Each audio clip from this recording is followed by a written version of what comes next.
नरसिंहवाडी विठ्ठल मंदिरात आषाढी एकादशी मोठ्या उत्साहात साजरी. भाविकांना खिचडी, केळे व ताकाचे प्रसाद वाटप.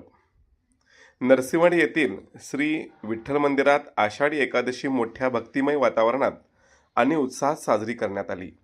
यानिमित्त विविध धार्मिक कार्यक्रमाचे आयोजन करण्यात आले.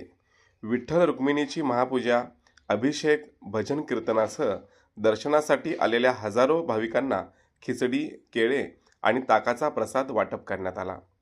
आषाढी एकादशी निमित्त नरसिंहवाडी येथे श्री विठ्ठल मंदिरात पहाटेपासूनच भक्तांची मोठी गर्दी उसळली होती. पहाटे श्री विठ्ठल रुक्मिणीची विधिवत पूजा व अभिषेक करण्यात आला.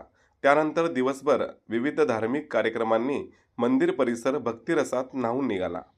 दर्शनासाठी येणाऱ्या भाविकांसाठी खिचडी, केळे आणि ताकाचा प्रसाद वाटप करण्यात आला. या सेवेमुळे भाविकांनी समाधान व्यक्त केले. यावेळी शाळेतील चिमुकल्यांची पारंपरिक दिंडी मंदिरात दाखल झाली. टाळ मृदुंगाच्या गजरात आणि विठ्ठल विठ्ठल नामघोषात दिंडीने मंदिर परिसर दुमदुमून गेला. यावेळी युवा कलाकार वल्लभ सुतार यांनी मंदिर परिसरात साकारलेली आकर्षक पांडुरंगाची रांगोळी भाविकांच्या विशेष आकर्षणाचा केंद्रबिंदू ठरली. दत्तदर्शनासाठी नरसिंहवाडीत आलेल्या हजारो भाविकांनी श्री विठ्ठल मंदिरातही दर्शन घेतले.